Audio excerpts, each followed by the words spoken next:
Selamat malam saudara-saudari sekalian yang terkasih. Sebelum tidur malam ini, saya Ibet Bingarsi akan berbagi renungan dari Pendeta Dr. Erastus Sabdono yang berjudul Pencuri. Tuhan Yesus mengingatkan bahwa kita harus berjaga-jaga berkenaan dengan adanya ancaman dalam bentuk pengaruh jahat yang merusak pikiran oleh karena suatu pengajaran. Matius 16 ayat 6. Pengajaran dan pola hidup yang jahat dapat ditularkan oleh tokoh agama seperti ragi. Dalam bahasa Yunani, zume. Dalam bahasa Inggris, leaven. Ragi meskipun volumenya kecil, namun dapat mempengaruhi atau mengubah sesuatu yang besar atau luas.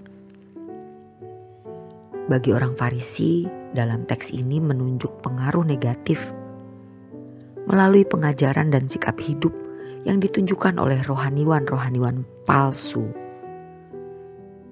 Bagi orang Farisi dapat digambarkan seperti kaleng racun yang diberi label susu pada kemasannya. Ini merupakan sesuatu yang sangat membahayakan. Demikianlah orang Farisi yang dianggap sebagai rohaniwan.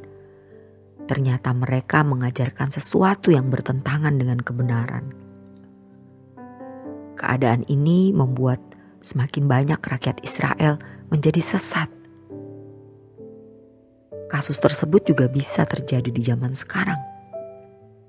Tidak sedikit pembicara yang diakui sebagai penyambung lidah Allah, padahal ia tidak menyampaikan kebenaran firman Tuhan yang murni. Hal ragi orang Farisi yang menyesatkan berkalian dengan apa yang dikemukakan oleh Tuhan dalam Yohanes 10 ayat 10. Tuhan menyebut musuh itu adalah pencuri atau thief. Dalam bahasa Yunani kleptes. Kata kerjanya adalah klepto. Mencuri artinya mengambil milik orang lain dengan diam-diam tanpa sepengetahuan pemiliknya. Lalu apa maksud Tuhan bahwa iblis itu sebagai pencuri? Iblis digambarkan sebagai sosok pencuri yang dengan diam-diam dan dengan cara yang cerdas memakai orang-orang yang diakui sebagai hamba Tuhan atau rohaniwan memberitakan pengajaran yang palsu. Tuhan Yesus datang untuk memberi hidup supaya mereka memilikinya dalam segala kelimpahan. Yohanes 10 ayat 10. Kelimpahan tersebut adalah kelimpahan rohani melalui kuasa Injilnya. Roma 1 ayat 16 dan 17. Iblis datang untuk mengambil kehidupan dan membawa manusia kepada kemiskinan. Kemiskinan di sini tekanannya bukan materi, melainkan kualitas diri di hadapan Allah.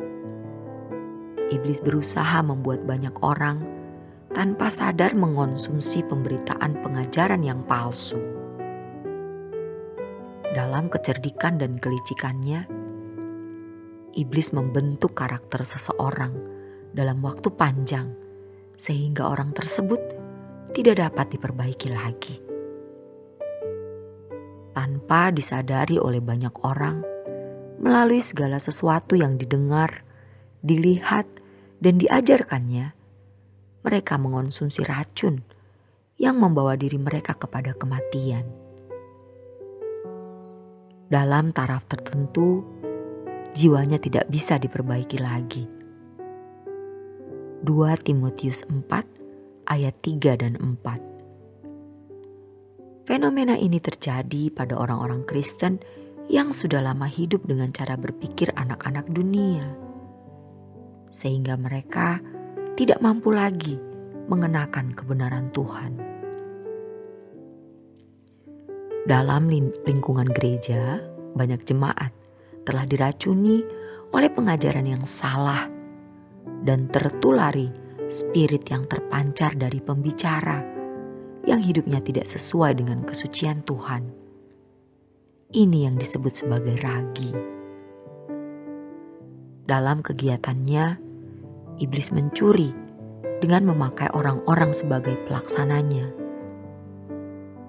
Pada zaman Yesus, iblis bisa memakai para rohaniwan, orang-orang rohaniwan agama seperti orang-orang Farisi untuk mengarahkan umat ke jalan yang salah.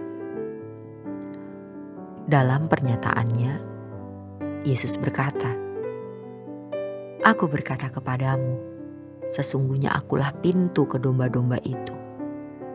Semua orang yang datang sebelum aku adalah pencuri dan perampok, dan domba-domba itu tidak mendengarkan mereka."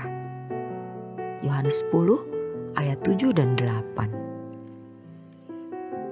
Dalam pernyataan Yesus tersebut, Yesus membandingkan dirinya dengan orang-orang Farisi dan tokoh-tokoh agama Yahudi yang tidak melalui jalur yang benar dalam mengajar umat. Untuk dapat membedakan apakah seseorang membawa pengajaran yang sehat atau tidak, sesat atau benar, harus menggunakan ukuran firman Tuhan yang ditulis dalam Alkitab.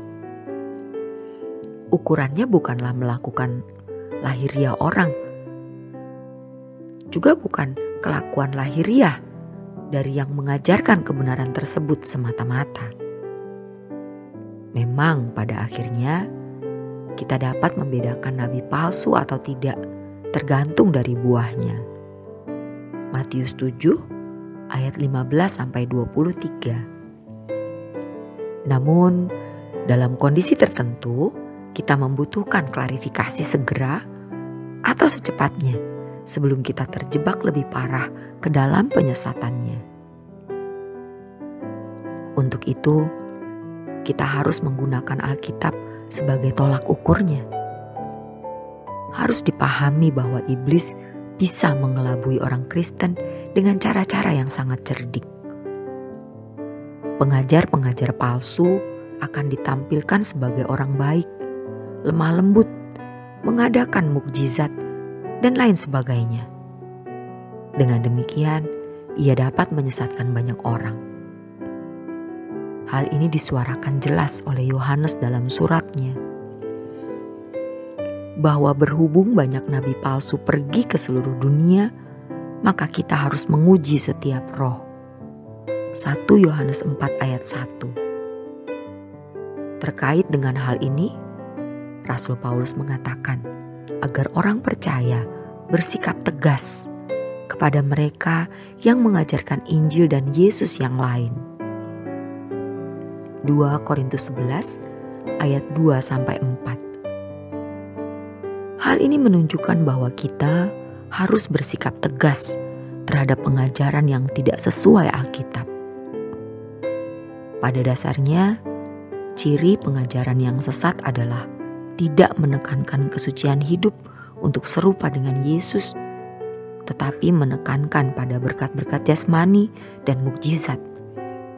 Tidak menekankan langit baru dan bumi baru, tetapi keberhasilan atau sukses di bumi, dan tidak mengajarkan untuk mempersembahkan hidup sepenuhnya bagi Allah. Iblis digambarkan sebagai sosok pencuri yang dengan diam-diam dan dengan cara yang cerdas memakai orang-orang yang diakui sebagai hamba Tuhan atau rohaniwan memberitakan pengajaran yang palsu. Demikianlah renungan malam hari ini. Kiranya renungan ini memberi pencerahan bagi kita semua. Selamat beristirahat dalam berkat Tuhan.